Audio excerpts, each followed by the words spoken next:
Cannabis Common Sense, the show that tells the truth about marijuana and the politics behind its prohibition.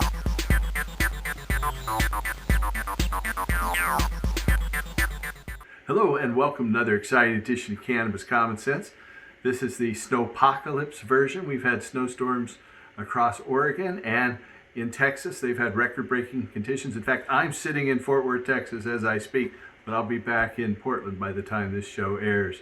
And tonight we have a great show with DJ Danny Rand and his wife Kayla Boucher from alreadyhandled.com, and they are putting on the Oregon Hemp Extravaganza.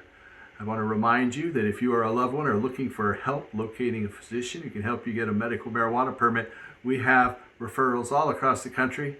Just give us a call at 503-235-4606. It's 503-235-4606. Thanks for watching. Stay tuned for our interview and help us restore hemp. Good night. I feel the force.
Hey, welcome back to Cannabis Common Sense. I would like to introduce DJ Danny Rand and his wife, Kayla Boucher, who are the organizers of the online hemp extravaganza that's coming up on February 27th, 28th, and March 1st. And tell us more about it, Danny. Hi, everybody. So we are already handled. We're also known as the Oregon Fresh Smoke and Review. We do a show where we sit back, review a whole bunch of different cannabis and CBD products, and we also interview celebrities, people like that. That's how this got started. We came across Deggy World, found this whole virtual in-world environment. Imagine it like Grand Theft Auto, but without the violence, and it's all about cannabis and hemp. You can create your own characters. You can jump into the world and be able to interact just like how we're talking right now. The event's not an event in regards to like Zoom virtual. It's an entire interactive, immersive environment.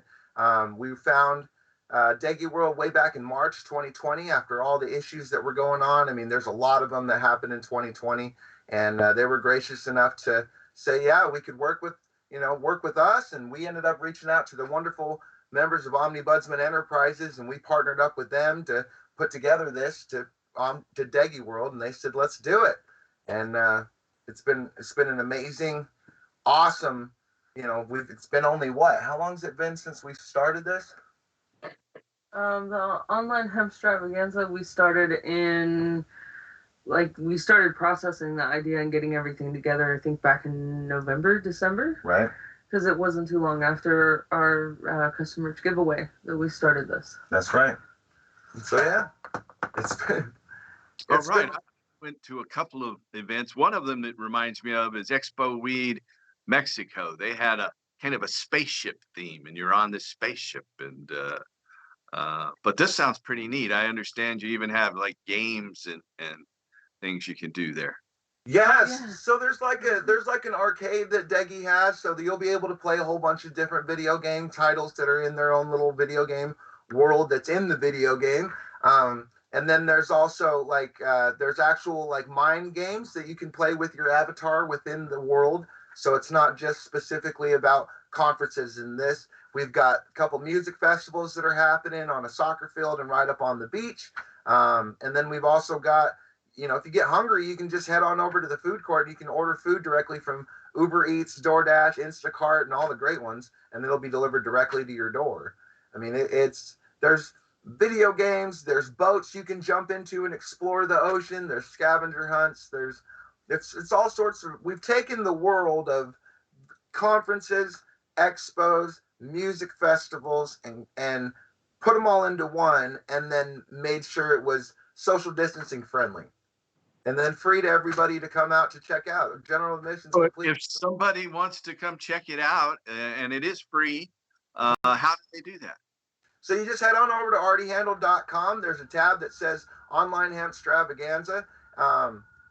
Click on that. Scroll down. You'll find your general admission registration pass. Go ahead and click on that and just register. It'll go ahead and get you a copy of the game, the software, Deggy World software.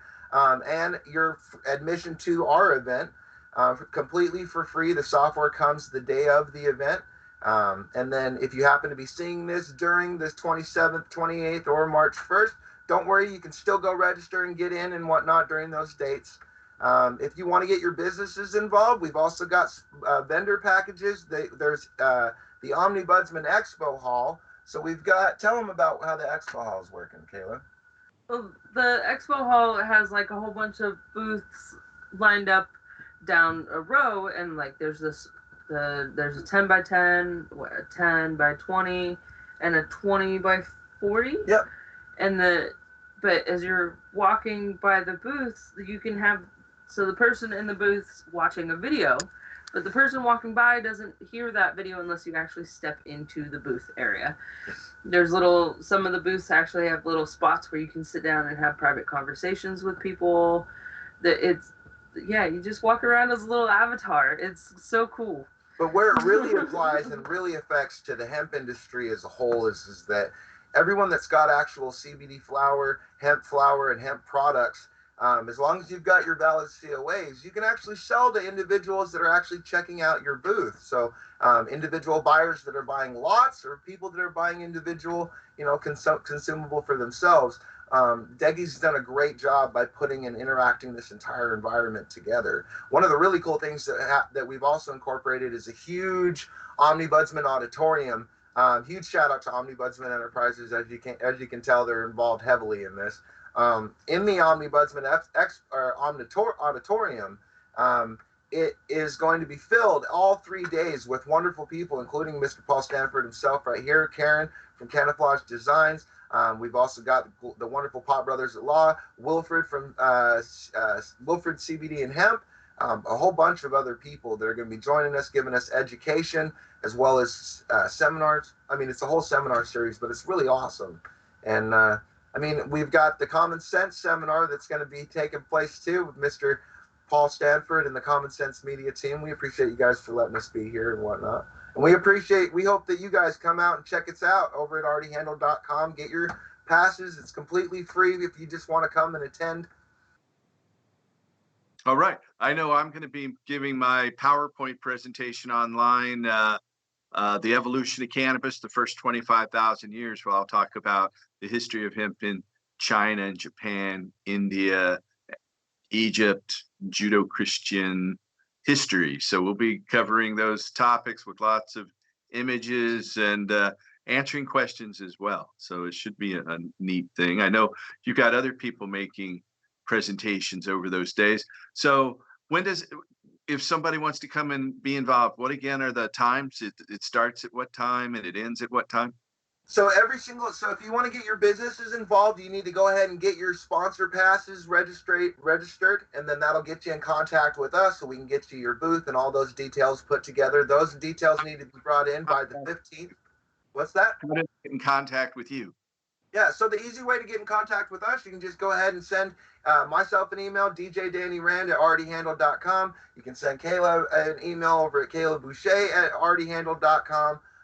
Or you can also check us out at, I'm pretty sure the links will be in the description below. And that's KAYLA Yeah. BUCHEE. It's not spelt like the regular Boucher, like Bobby Boucher.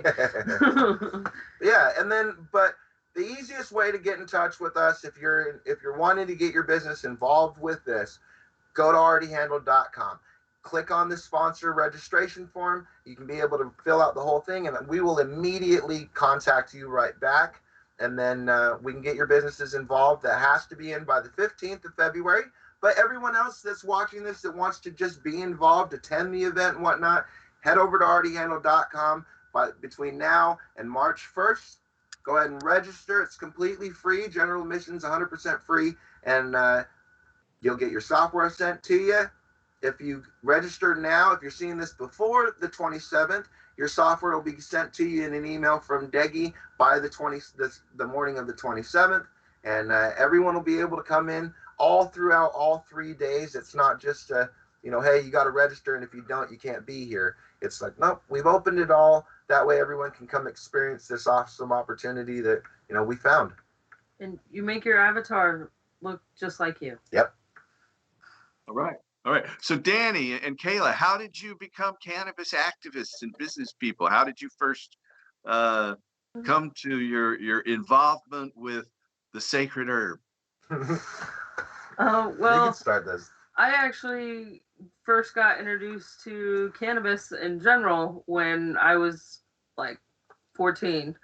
But I actually became involved in the cannabis industry and all of its glorious wonders back in 2017 when one of my bosses had come to me and told me he wanted to start growing but didn't have any knowledge. So he asked me to come work at his farm, and ever since then I've just been doing as much as I can to stay involved in the cannabis industry and bring in as much knowledge as I can give out from my own experiences. All right. And what Me, about I've got epilepsy, and I've always been a fan of cannabis and a fan of the herb. Took myself off my regular pill medication back when I was like around 16, and my friend handed me a blunt, and he's like, you need to take this, calm down, or you're going to have a seizure. And the moment I took my first blunt, yeah, it was really harsh, whatnot, but that first month after smoking that first blunt, I didn't have a seizure.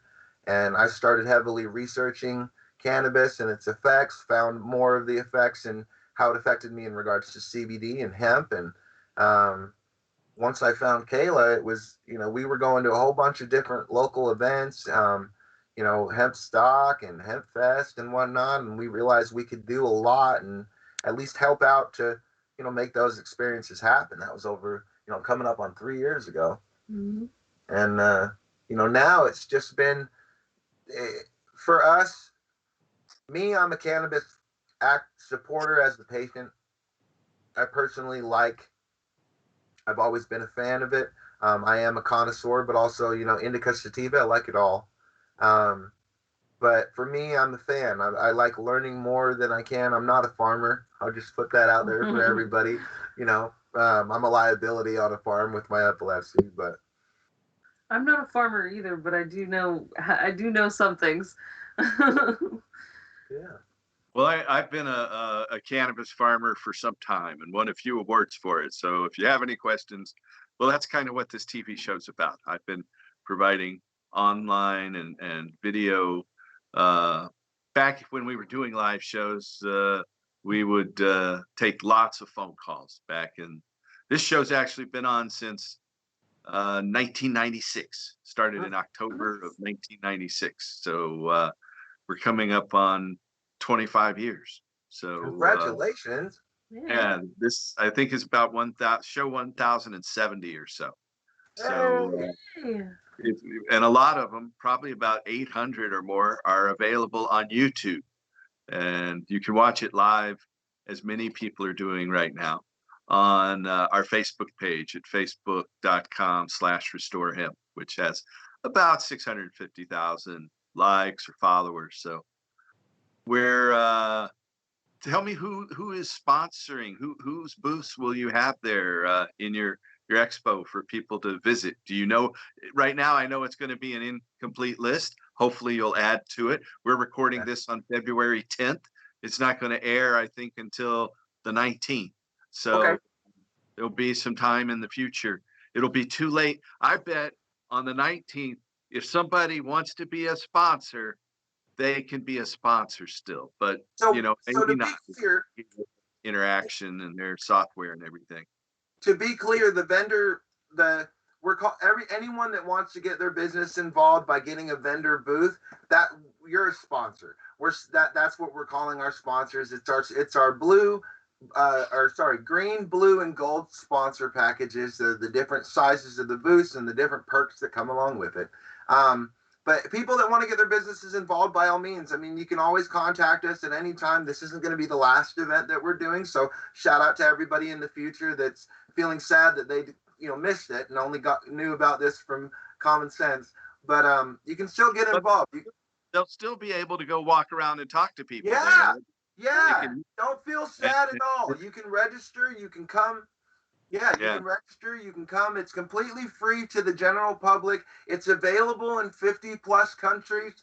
As long as you've got access to internet and a computer, it's not available on a phone. But it's, as long as you're seeing this and it's not March 1st, you're more than available to come and check this out and see what we're doing and be a part of history.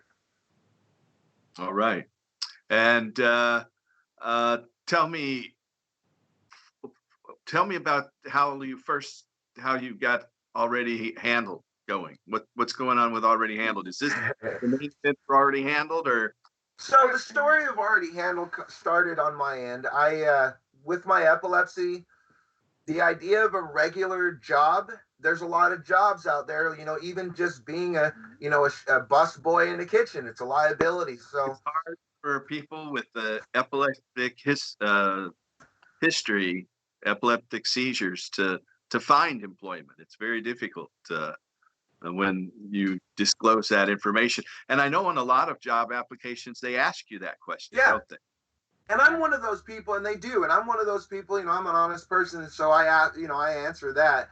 But I'm also a fan of music. I'm a musician myself, and I realized that a need in the world of education, as events, let's just put it like that, was marketing and footwork and actual promotions. And so I started up, hey, I'll go ahead and design your flyers, design your graphics and your posters, and I'll go get them out, and in exchange, let me go ahead and have a slot on your show. And eventually that made me get into bigger and better shows, huge shows that we did on our own with other partners. And then that's what brought me actually here to Oregon. I'm a transplant, believe it or not, from Montana. And so when I got here and found out, how the cannabis industry was working, how the events were working, and the awesome people out here that have been doing things, shout out to the entire Oregon community out here, I wanted to be a part of it. And for me, it's always been it started with music, cannabis, and art. My dad was extremely heavily influenced in his early years with the Grateful Dead, and when I was of age, that was the stories he told me of him going on tour and everything. And to me, what stuck to me was I wanted to be a part of memories like that. When people tell their grandkids memories of what happened throughout cannabis culture, I wanted to be a part of those future stories that other people are telling people. And I mean, since I met Kayla and we started Already Handled, the name comes from talking to people and saying, hey, do you have marketing? Most people started saying, yeah, we do. It's Already Handled. And I'm like, ah. So as soon as we were like, well, hey, if our name's already handled, then you can't say your marketing's already handled because, that's us. And Yep. then the cannabis industry as a whole, they really liked it and they were all about what we were doing and, saw the joke and laughed just like you did. And it's been a wonderful, glorious, and we're extremely grateful for everything that the cannabis industry as a whole globally has been, embracing us and what we've been doing and helping people. Already Handled is more than just marketing and event planning. We've got multiple hats. Like you need logos done or graphics done, or you need help with event planning or consulting or anything like that. You contact Already Handled. Yeah. And we're not just cannabis based, we're just extremely 420 friendly people. Yeah. Well, we can relate to that on this show. So it's exactly what we focus on as well. So tell us about the hemp interactions. I know in Oregon, a lot of farmers have hemp and they need to connect to buyers, and there's a glut on the market. But Yeah. I know I've been down to Texas a few times. I was a keynote speaker at the Texas Hemp Convention that Kush.com put on last January of 2020. But there are a lot of hemp stores there. They're all over the place. They're selling this flower that looks like good flower, but it's CBD flower, and so or CBG is now even a little bit hotter. But I don't know. I think they've kind of reached their pinnacle here, but we'll see. What do you think? Well, I think that when it comes to the market in terms of CBD flower, you touched on every single one of the issues that's going on in the real world, in real life, IRL as the kids call it. And we found that by working with omnibudsman and discussing this problem, we found that the easiest way to be able to keep that together would be this COA mixer that we've got going on in the online hemp extravaganza. So if you're a buyer and you're looking for flower, if you're a company that utilizes hemp in any way, shape, or form, not just the flower, you can actually but speaking on the flower, you can come to all the expo halls and go to the vendors and know right out the gate, every single vendor that you see that's there, they have valid COAs. They're not going to be hot hemp. They're not going to be, any of the flim-flammery that's going on, in black market scenarios, whatnot. And then on the flip side, people that are looking for THC, flower, they'll know that this isn't that because we can't sell THC products at this event, but we can sell, shirts, and we can sell, glass, and we can sell all that other great, wonderful merchandise. But when it comes to the flower, there is a lot of issues. There's a lot of outside of what we're doing. That's part of why we got together and did this, is because in the local markets, there's not a lot of ability to be able to get rid of the product that you have, especially after, even if you're talking to some farmers in terms of even drying the product they have. And if after, and then a lot of them run into issues. They put a bunch of hemp in the ground, but most of the work's going to come once they start cutting it down and processing it and curing it. You got to have a big area to do that, and it's got to be designed properly with lots of airflow and heat. And so there's a science to it, and if people are going to be successful, they have to understand that science. We had that problem with a hemp farm that we'd worked for. They ended up not having any place to dry their stuff, and so they ended up in like 3 or 4 different locations. Yep. With all his hemp because he was too big. Yep.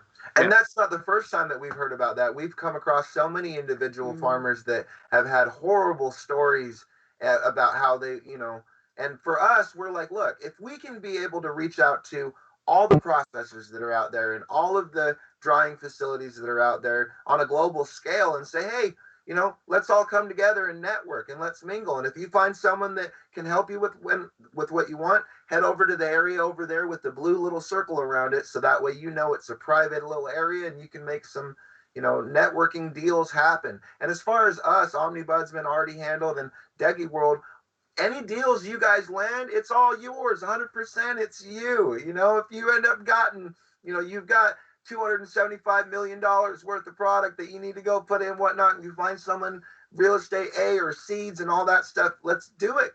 Network. That's why we decided to put this together, to get people connected. Social distancing, you don't have to worry about this at this event, because everyone can be able to network, talk to each other, they can mingle, and and it's cool because it's also in a little kind of a video game environment. For those people that tell us all the time, we're tech and handicap, we're tech handicap.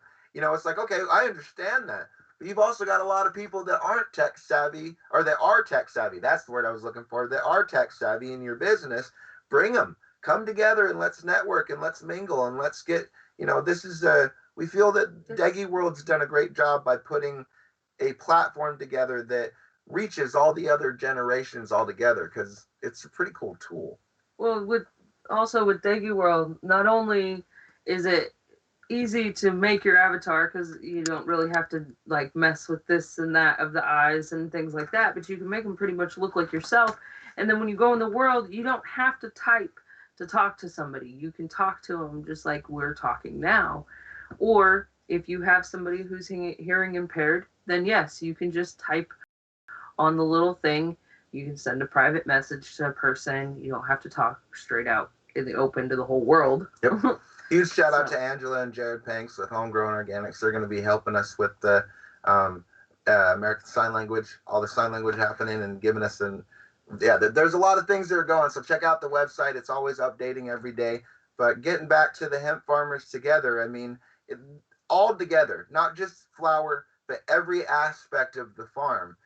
We've got people that have awesome tech products that'll help your season go a lot smoother next year, and they'd love to show you what they've got. And this isn't necessarily a sales thing that we're doing. This is a tool. We're wanting to give everyone that's having the hard time in their regular day-to-day lives because of the effects of 2020 and beyond, to say, hey, there is another option. We've got a chance here, and we're glad to have Common Sense Media and all you wonderful people involved with this. And the online hemp extravaganza is a way to get everybody around the world together in a spot without having to worry about masks and social distancing, and be able to communicate and network with everybody, because we all know teamwork makes the dream work. So you have this online mixer for people to get together. When is that? How would people come to that specifically? That's happening during the online hemp extravaganza. So there's there's not every day. The 27th of February? Yeah, so the 27th, 28th of February, and March 1st, all 3 days from noon till midnight every day. There's going to be all sorts of cool things going on. If you get your Oregon Fresh VIP passes that are only $7, you also get exclusive access to the Oregon Fresh Lounge, where we've got interviews with people like Tommy Chong, Pop Brothers at Law, Wilfred, Jason Gann, that's who he is. We've also got wonderful interviews with Local Smoke Radio, Rue Grosstein, Camouflage Designs, Karen Averill. We've got Scott McKinley from the Dabros. I mean, the list goes on there. All that information's over there on the website. Yep, Dag Fairs, great Dag. I mean, there's a lot of multiple different experiences that you can expect to experience during this event. Everything is happening between 12 a.m. and 12 p.m. Pacific Standard Time. And the wait... 12 p.m. to 12 a.m. Sorry, I'm stoned. Noon. Yeah. Noon to midnight every day. There you go. Noon to midnight, February 27th through March 1st. If you head over to alreadyhandled.com, you can get your general admission passes, be able to come and check us out. And every night at midnight, there'll be a huge firework extravaganza inside Deggy World to let you know that the day's over and we're moving on to the next day. You can get your VIP passes at Already Handled too. Yeah, you can get your VIP passes, you can get your sponsor passes, and you can also get your general admission passes too as well. All right. Well, is there anything else you want to say here in closing? we would like to say thank you so much to Common Sense Media, to the Hemp and Cannabis Foundation, and to all the wonderful, amazing people in the audience that's out there watching us, to give us this opportunity to utilize your guys' platform to take your time and talk to you about what we're doing today. We really hope to see you all at the online hemp extravaganza. I will be there. I'll be giving my presentation on March 1st for anybody who wants to come into that, of course. So DJ Danny Rand and Kayla Boucher from Already Handled. I look forward to the online hemp extravaganza. I think I finally figured out how to pronounce it. Hey, it's fine. Online extravaganza, but you're good. Yeah. All right. Thanks for coming on. Have a good night. Restore hemp. Yes. Restore hemp. Oh, make some noise if you like weed. What about if you like marijuana? I love them both. It's time to legalize cannabis. You know, it used to be legal till 1937. The founding fathers, Jefferson, Washington, all those guys, they grew it, they smoked it. The Declaration of Independence was originally written on hemp paper. Cannabis, right? Better paper than trees. Better fabric than cotton. And you can smoke it and talk about shit. Life, liberty, and the pursuit of happiness. Write that down. That's why John Hancock's signature is so big. Because he was high as hell. You feel me? You have to be high to fly a kite in a thunderstorm. Ben Franklin smoked a lot of weed. Right? The national bird is the bald eagle. What bird did Ben Franklin want for the national bird? The turkey. He's a stoner. Ben, the eagle, flies graceful, free, and majestic above the clouds. Yeah, but you can eat a turkey, brother. And there's John Hancock. Shit, I'll sign for that. I'm starving. Marijuana makes you a better cook anyway. I'm a good cook because I smoke weed. I don't have any money. I will invent shit to eat. Right? Right. If we got Bisquick and peanut butter, we got peanut butter rolls coming in 10 to 12 minutes. I looked in the pantry one time. We had marshmallows, margarine, and top ramen. I'm making ramen treats. Ramen treats. They were hella good. Don't use the flavor packet. That'll F it up. It's not savory. I know you guys know what top ramen is. Portland. Hell yeah. I had an upscale crowd one time. I said top ramen. They just stared at me. I had to break it down. I was like, well, y'all know cup of noodles, right? Uh-huh. Well, I can't afford a freaking cup. I'm just trying to get old noodles. So you know what I'm talking about. You ever been so poor you went through your couch again? If you had a couch. I go through my friends' couches. I just invite myself over. Steal money off the table. Brilliant. Work stone, not hard. That's what I always say. If you smoke a lot of weed, if marijuana is no longer a hobby, if it has become a lifestyle, you have to take steps. You have to be proactive like this. When it's time to renew my driver's license picture, I get high as hell. You feel me? I pull into the parking lot of the DMV, and I hotbox the shit out of my car, and then I go take my picture. Because I want them to think that I look like that all the goddamn time. Right? So when they pull me over, what seems to be the trouble? You can go, sir. You understand? Jody Emery.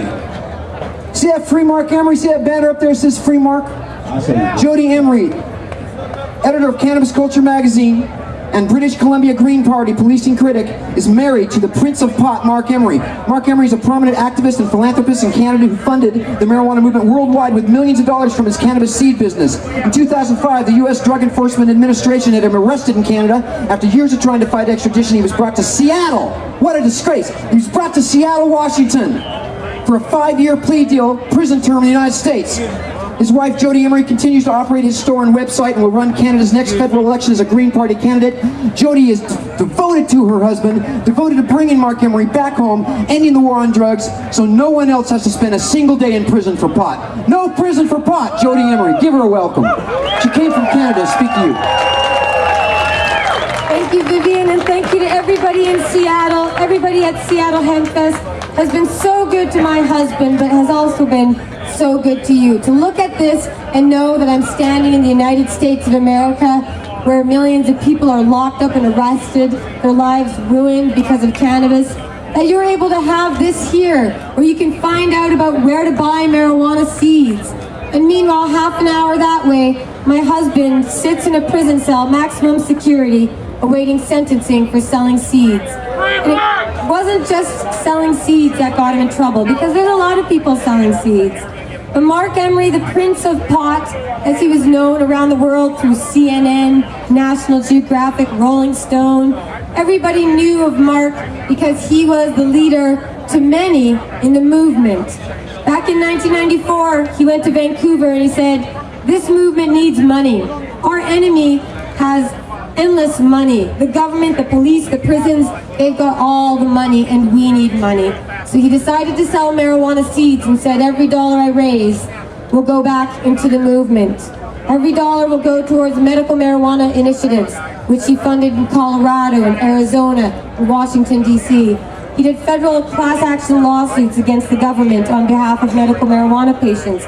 He sold millions of seeds all across America, through California and every state, to help you grow your own medicine so you wouldn't have to buy from the cartels.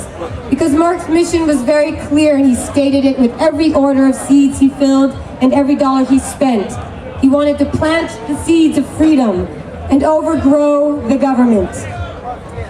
And his mission was to enable people to be free from this oppression, because a lot of people know about Mark, Free Mark Emery, the Prince of Pot, but there are thousands and thousands of people who are in prison right now who nobody knows who they are. Nobody's calling for their name or hanging a banner up. So even though it's horribly depressing to be away from my loved one and to have him locked up here when he was facing life in prison, to take a 5-year plea deal so his 2 co-accused didn't go to jail, to know that he has this much support represents that all drug users and abusers and everybody who's suffering in the United States prison industry is a victim of this war on drugs, and it's got to end for everybody. So that's why he spent millions of dollars and devoted all of his time doing Cannabis Culture magazine. Pot TV was the first video streaming website.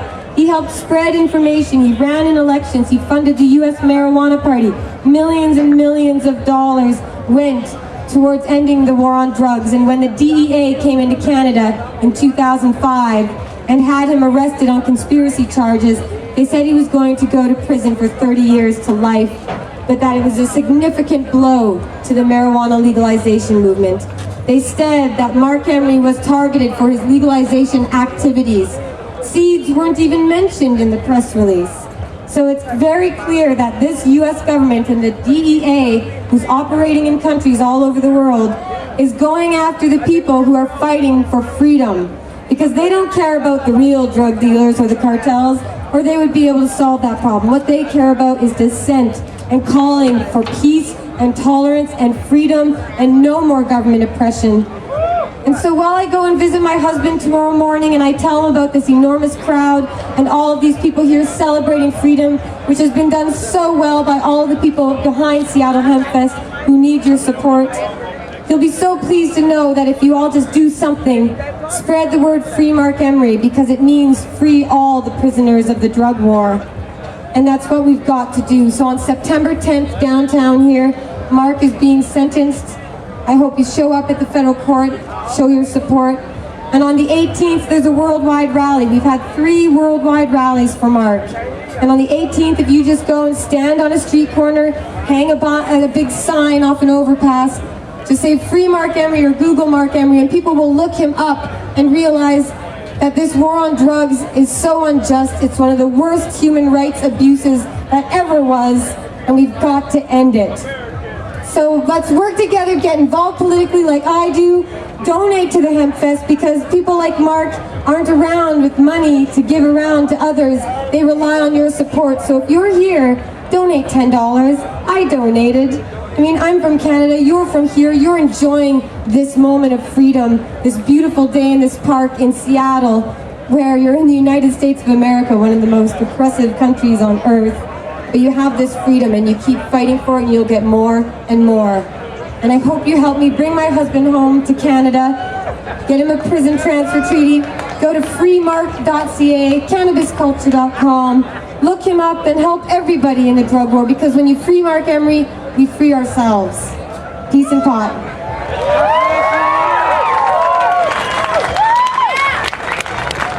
Thank you, Jody. Jody Emery. I'm going to say free Mark Emery and you give it back. Free Mark Emery! Free Mark Emery! They can't hear you at the DEA office. Free Mark Emery! Free Mark Emery!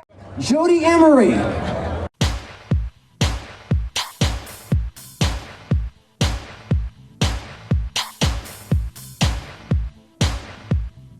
It's time for Cannabis Common Sense, the show that tells you the truth about marijuana and the politics behind its prohibition.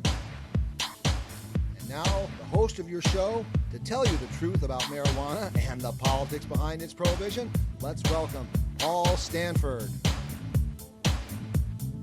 Hello and welcome to another exciting edition of Cannabis Common Sense. As you may know, Cannabis Common Sense is a production of our political committee, Campaign for the Restoration and Regulation of Hemp. And that's CRRH for short. And if you are aware, we are circulating a petition and a referendum at this time. The petition, our initiative, is the Oregon Cannabis Tax Act that would license farmers to grow the drug marijuana for sale to the OLCC. The OLCC would sell it through its liquor store system and put it in bars and taverns that got a license to carry it, and it would also put it in pharmacies at cost. It would tax the recreational use of marijuana through the liquor stores, the bars and taverns and smoking establishments, but the marijuana sold through the pharmacies would not be taxed, and that would be with the doctor's prescription. So if you're registered to vote, we need you. Give us a call. Get our petitions. Sign the petitions. Sign the referendum. The referendum is different from the initiative. It is a legislative bill that was enacted by the legislature. It hasn't gone into effect yet. It will recriminalize the simple possession of under an ounce of marijuana, which has been legal here in Oregon for the past 24 years, since 1973. And if we get enough signatures by early October to put this on the ballot for a vote in November of 1998, then the law will not take effect in October of 1997, as it's currently scheduled to do. It will be held in abeyance, and its eventual outcome would be decided by the people in a vote in November 1998. We need your help to get signatures. If you're registered to vote, give us a call. Or if you aren't registered to vote and you're living in Oregon, register to vote. Because if you don't vote, the people who want to put us in prison will. So give us a call, 235-4606. That's in Portland, Oregon. If you're outside of the Portland area, dial 1-503-235-4606. We need your help. I'd like to welcome Donna McPherson back for another episode. Thanks for coming, Donna. Thank you. And Donna's a longtime activist, the treasurer of Portland NORML, Portland's branch of the National Organization for the Reform of Marijuana Laws. NORML is proud to announce that we register more voters than any other organization in this state. That's right. And we would like to register you. If you're not registered, let us know. Exactly. You know, the initiative campaigns in Oregon actually have registered more voters than the Democrats and the Republicans combined. So we're out there in the streets contacting people and registering our constituents, and we're trying to get them out to vote so that we'll have a bigger impact on the entire political process, not just the drug policy debate. Well, as I tell people, they don't. If they bust you, they don't care whether you're registered or not. That's true. So you better be registered. Then you might be able to have some effect. Yeah, and if you are busted, you can still register to vote. You know, in other parts of the country, you can't register to vote if you've been convicted of a felony. And a lot of people here in Oregon are under the misperception that they can't register to vote. Some of the people I like to register the most when I'm out in the street petitioning are people who don't think they can register to vote because of the laws. If you run into that, Donna, where people said, I can't vote, and say, oh, well, yes, you can. Every time that I have collected signatures at one of our events, people will come along and say, well, I really wish I could sign your petition, but I can't. I'm not registered. And I said, well, we could register you. I said, I can't register. I'm a felon. I said, doesn't matter. Here in Oregon, felons, well, not in jail, but when they're on probation or parole, after they've served their time and done their debt to society, they can register and vote and should do so. They're going to be affected by laws. They should have definitely a say in producing them. Mm-hmm, mm-hmm. So give us a call. If you have access to the web, you can get our petitions right off the internet on your own home printer, assuming you have an inkjet printer or with waterproof ink or a laser printer. You can just print them right there in your home. You don't even have to wait for us to send them to you. Our web address is www.crrh.org. You know, Donna, you've been a member of a local club called the Alternative Health Center. That's right. And that's a club that allows the medicinal access to marijuana. And even though it's illegal currently, the people who are running the club, and you're not really involved on that level, but the people who are running the club are taking a great risk to themselves, aren't they? Oh, they certainly are. I mean, running the club, you are, as far as the police are concerned, you're distributing. Mm-hmm, mm-hmm. And they could be arrested for distribution, but they believe that it's so important to get marijuana to people who need it, that it's worth running that risk. Mm-hmm. And they're running that risk every day. And as are their patients. I know quite a lot of the patients at the Alternative Health Center, and your heart goes out to these people. I mean, a lot of them have cancer, are in chemotherapy, they've lost their hair, they've lost. I've met a man the other day who had just had his arm removed 2 weeks previously because he had cancer in the bone right here. A lot of people with AIDS are there who are taking, you know, people with AIDS take a real large number of drugs. The new protease inhibitors evidently are doing a wonderful thing about their effect on the AIDS virus, but they also make people really sick. And they can't eat. They can't eat. They lose weight. Right. You can die from that too.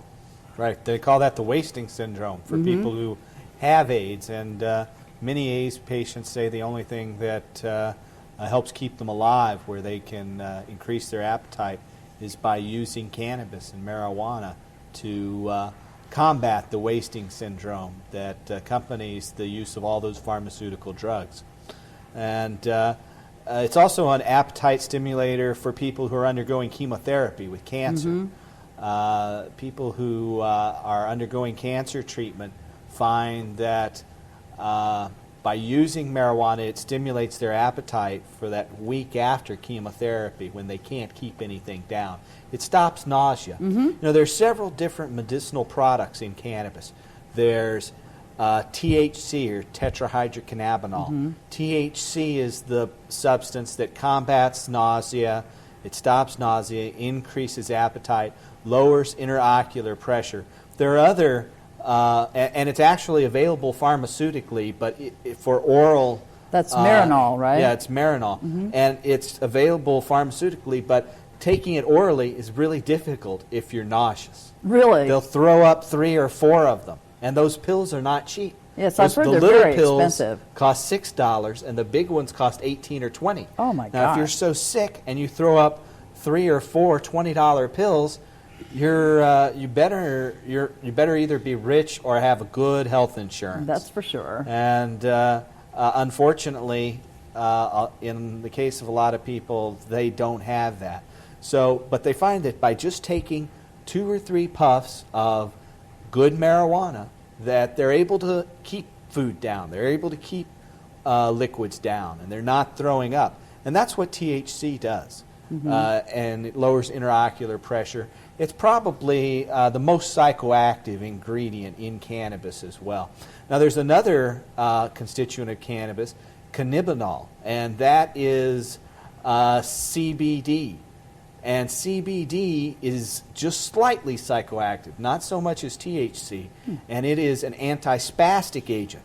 So people who have multiple sclerosis find that portion of the chemical mix in marijuana, that helps them. And people who have multiple sclerosis, anything that causes them to go into spasms, they find that use of CBD is very useful. But that is not pharmaceutically available. It's only available in the black market. There's also one other constituent of cannabis or marijuana, and that's cannabichromene, or CBC. CBC is not psychoactive at all, but it has an anti-infection property. It's lowers temperatures for some people. It stops the onset of fever, and has some other medicinal properties. So cannabis isn't just one or two constituents, it's a variety of them, and a lot of them have different medical effects. That's true. I know several patients who either have multiple sclerosis and are in wheelchairs, or have had injuries and are paralyzed from wherever down. One person I know particularly is paralyzed from the waist down. He says that if you are in this situation, you have spasms in your limbs that you cannot control, and also that pain can suddenly strike anywhere. Evidently, if you interfere with the spinal cord, you have no control over what the nerves are going to be doing. And that smoking marijuana, he said, is better than any drug he'd ever taken for both calming the spasms and for making the pain go away. Yeah, you know, we at the Campaign for the Restoration and Regulation of Hemp are not involved with the Alternative Health Center or the club here in Portland. There are also clubs in other parts of the country, especially in California now with the passage of Proposition 215 that allowed medical marijuana down there. But we refer people that ask about it to the club, and we don't have a problem with that. We're happy to see a patient that needs this to have access to this medicine. And we wonder why the state has imposed itself between the doctor and the patient. Which would you prefer to decide your medical issue? Should it be your doctor? Should it be you personally? Or should it be the police officer who wants to seize your property because you might own a house? I think the answer is pretty clear. You know, with the recriminalization of marijuana bill that's passed, that we're circulating a petition to try to stop, the police said that that this was their number one priority, the top priority that they had. With all the murderers and rapists and thieves out there, they're making this their top priority? Didn't they solve those problems? Oh, that doesn't happen anymore. They still have murders? Robberies? My God. Yeah, we know. Little arson here and there? We know here in Portland that if you have your house robbed or your car stolen, police don't even visit you anymore. They send you a form in the mail. So they say that this is their top priority, and that the real reason they want to do this, even according to the governor of the state, when he issued a press release, was so that he could expand the powers of police search and seizure. He said that this has less to do with marijuana as it does with expanding the powers of police search and seizure.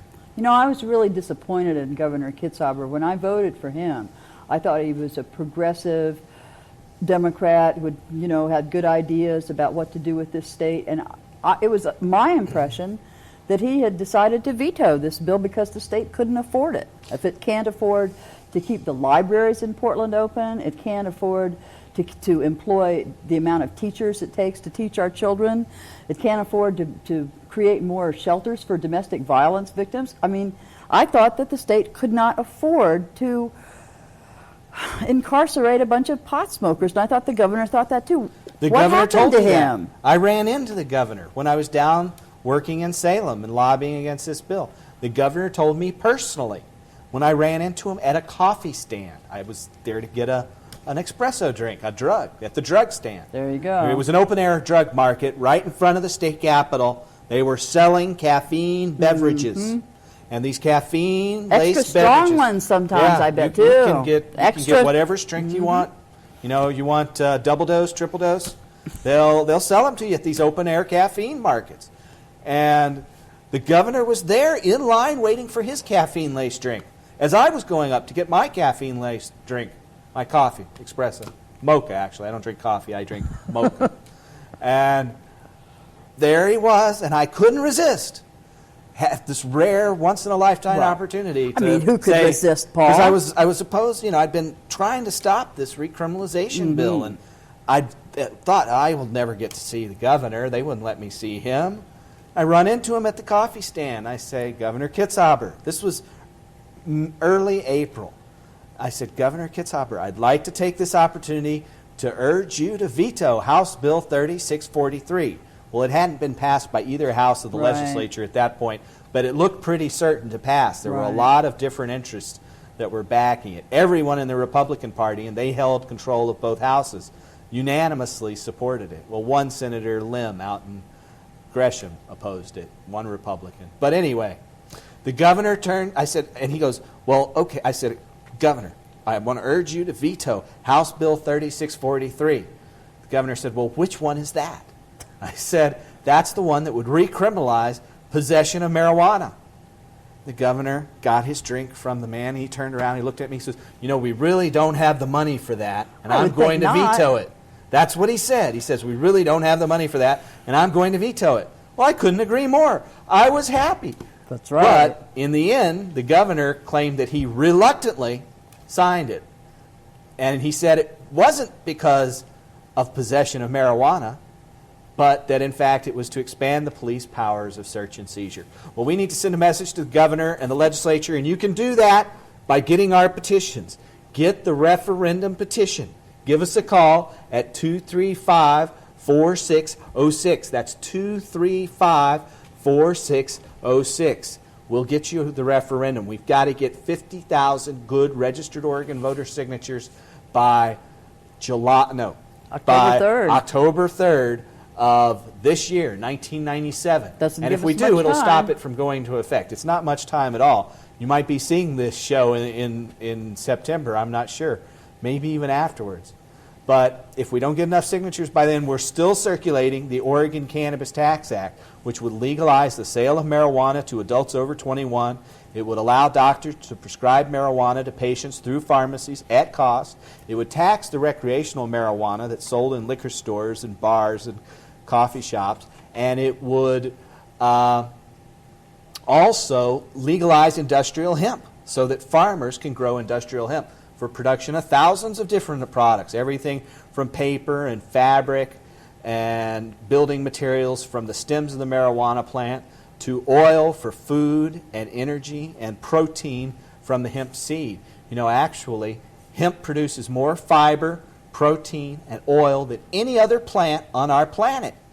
They've taken this plant. It grows more in the temperate and cooler climates than any other plant on the entire planet. And they've prohibited this plant. And to me, I believe that that is truly evil. To take a plant that produces more fiber, protein, and oil and say, you can't grow that one, folks, because we want to sell you petroleum.